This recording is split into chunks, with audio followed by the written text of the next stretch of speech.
আজকে বলতে চাই এইগুলো বানায় আমাদের ঈমান ওরা নষ্ট করেছে, কেড়ে নিয়েছে। এই ঈমান নষ্ট করার কারণে ওদের ঘৃণা শুধু নয়, এই জমিনে মূর্তি ভাস্কর থাকবে তো না, ওদেরকে স্থান দেওয়া যাবে না। হুজুররা ওখানে অনুবাদ করে শিরিক বড় গুনাহ, এটা ভুল অনুবাদ করে। জুলমুন আযীম, ইসমুন আযীম বলা হয়নি। আল্লাহর উপরে বড় জুলুম, কঠিন জুলুম। এইজন্য আল্লাহ বলছেন ইন্নাল্লাহা লা ইয়াগফিরু আন ইউশরাকা বিহি ওয়া ইয়াগফিরু মা দুনা যালিকা লিমান ইয়াশা।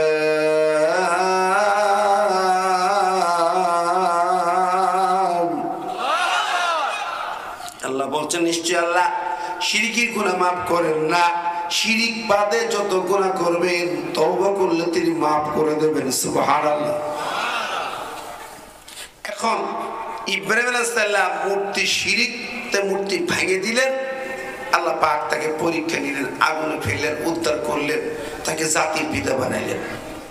আর আমাদের এরা যারা বানাইছিল হে এই দেশে মূর্তি বানাইয়া জাতির পিতা। স্বাধীনতার পরে ঢাকা বিশ্ববিদ্যালয়ের পদচারী কলা ভবনের সামনে প্রথম 3 মূর্তি দিয়ে অবরোধ বাংলা বানায় শুরু হলো, সেটা দিয়া স্বাধীনতার পরে প্রথম মূর্তি বানানো হলো। এরপরে তার মাইয়া ডাইনি বুড়ি কুটনি বুড়ি এসিয়া এদেশে হাজার হাজার মূর্তি বানাইছে।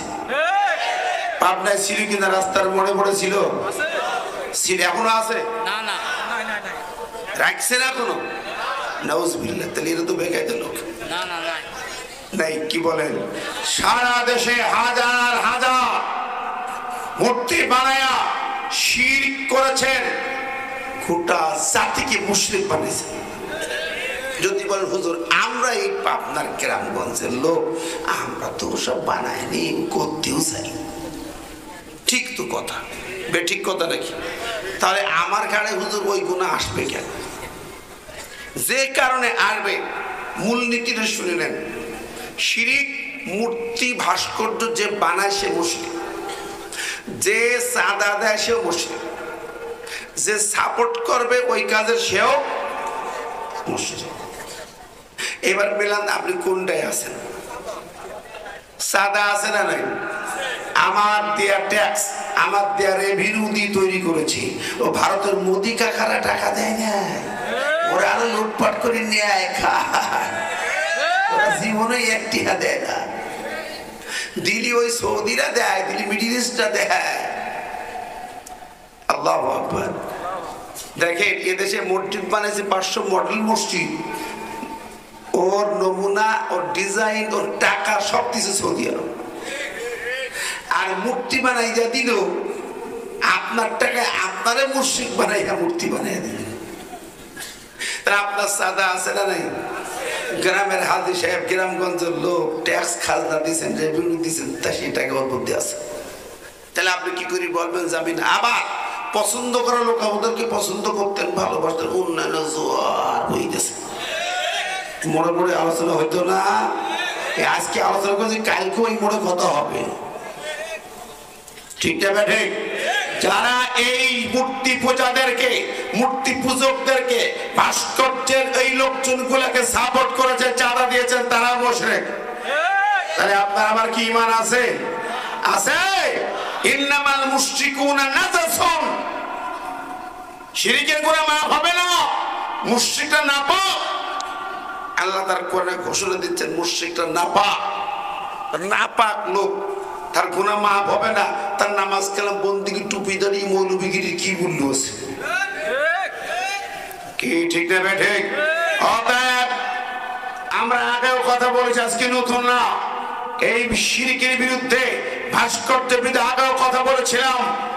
জেল কেটেছি, মার খেয়েছি, এলাকা ছেড়েছি, কথা বন্ধ হয়নি। পরিষ্কার করে বলেছিলাম এগুলো থাকবে না। আজকে বলতে চাই এইগুলো বানায় আমাদের ঈমান ওরা নষ্ট করেছে, কেড়ে নিয়েছে।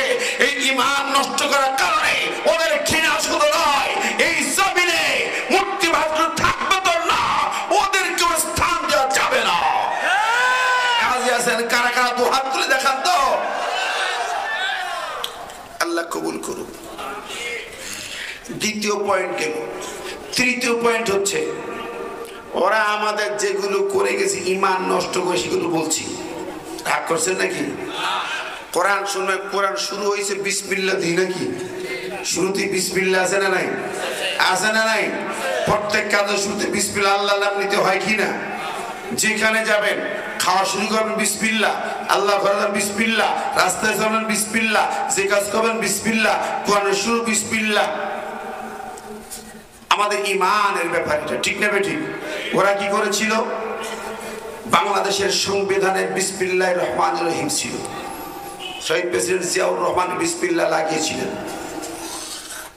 ওর ভূমিকায় লেখা ছিল আল্লাহর প্রতি অবিচল আস্থা বিশ্বাস। বিসমিল্লাহ কেটে দিল, আস্থা বিশ্বাস বাংলা কথা, আরবি হলো ঈমান। আল্লাহর প্রতি বিশ্বাস হলো ঈমান নাকি?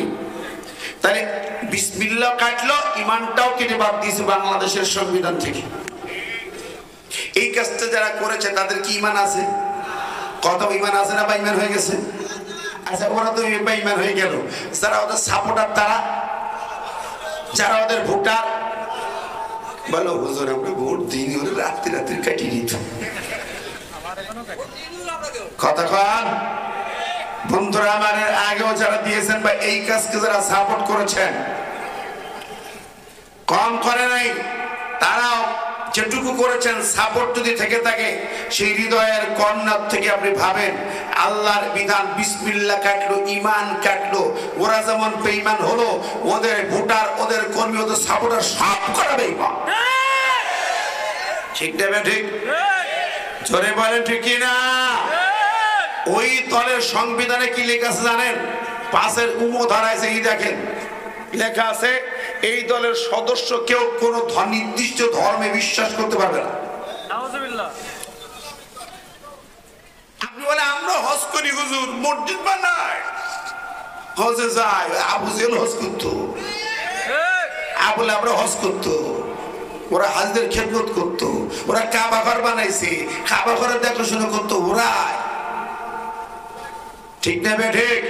সুতরাং যারা নির্দিষ্ট ধর্মের পরে আস্থা বিশ্বাস রাখে না, সারা দেশে স্লোগান তুলেছিল ধর্ম যার যার উৎসব সভা, পূজা মণ্ডপ থেকে শুরু করে সারা দুনিয়া সাজাবে, মুসলমান ইসলাম, ইসলাম ভাগ রাখবে না। আমার কথা হলো চাই করেছো, বিসমিল্লাহ কেটেছো, ঈমান কেটেছো, আমার ঈমানে হাত দিয়েছো, বাংলার 16 কোটি মুসলমানদের কলিজায় হাত দিয়েছো, ঈমান ধ্বংস করেছো। ওরা ঈমান ধ্বংস বেঈমানের চাপ, মুসলমানের বাচ্চা হতে পারে না, পারে না, পারে না।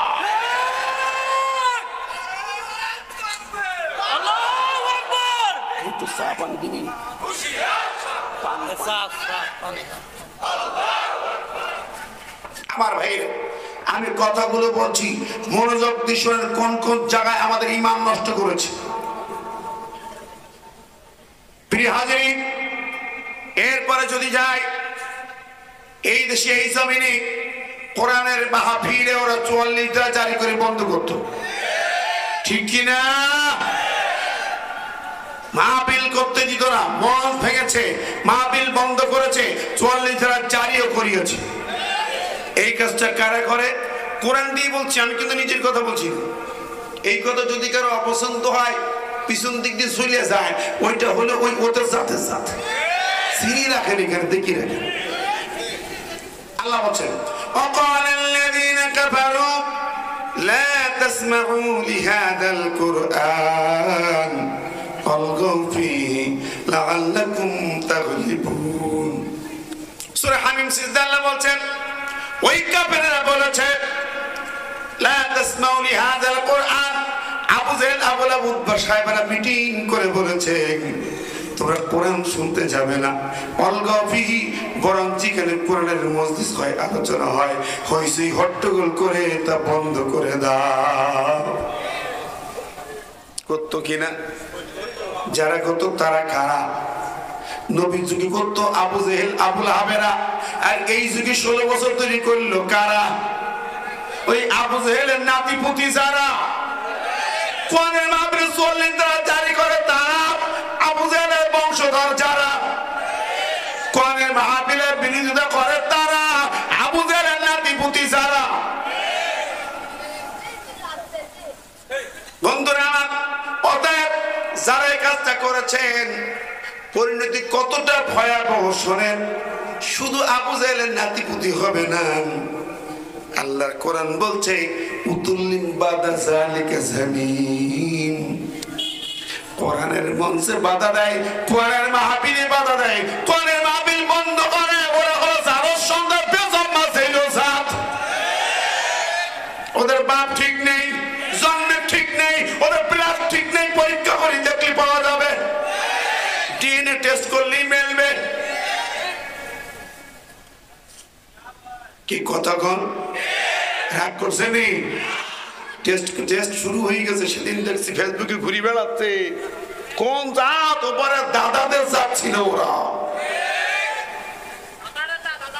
ঠিক নেবে ঠিক বন্ধুরা আমার, আমাদের কলিজা ঈমান সব ধ্বংস করে গেছে। সুতরাং কথাগুলো বলতেই হবে। প্রিয় বন্ধুরা, এই হলো 4 নম্বর পয়েন্ট। 5ম পয়েন্ট হচ্ছে ওরা এদেশে আলেম ওলামা ইমামদেরকে জেলখানায় ঢুকিয়েছে, মিথ্যা মামলা দিয়ে দি। ঠিক না ঠিক? তাফসীর করে আমরা ওয়াজ করতে গেছি বরিপুরহাট, ওয়াজ করতে দেয়নি, বাড়ি যাচ্ছে রাস্তার থেকে ধরে বলে কি সন্ত্রাস বা নাশকতা সৃষ্টি করতে আইছিল। কিছু বই পুস্তকদের বলছে জিহাদি বই পাওয়া গেছে। মামলা, এরকম মামলা আমার শুধু নয়, ওই মামলা জেল খাটলাম কয়েক মাস। আমির হামজানের মামলা দিলে কি ব্যাপার, পার্লামেন্টে নাকি মামলা করতে গেছে। আমার শরীরে কি কথা কন ও ভাই ও বন্ধুরা, এই কথাগুলো সত্যি বড় কষ্টের কথা, চিন্তা করা যায় না। কেমনে যে মিথ্যা সাজাইতো, সব দিল্লিতে সাজাইতো। কথা কন, ওদের হেড অফিস ছিল দিল্লি মামুবাড়ি। আলেমদেরকে হয় 3 জন মৌলবী রাস্তায় দাঁড়াতে পারে নাই, 5-7 জন আলেম রাজশাহী একটি রেস্টুরেন্টে দুপুরে খেতে বসেছে, গ্রেফতার করে নিয়ে গেছে। বিয়ের মজলিস আয়োজন করতে পারে নাই। আমি আমার মেয়ের বিয়ে দিলাম, ওই যে ওই পাশে বক্তব্য তৈবুর আমার বিয়ে, আমার মেয়ের বিয়ের অনুষ্ঠান আমি করতে পারি নাই। বিয়ে বাড়ির থেকে গ্রেফতার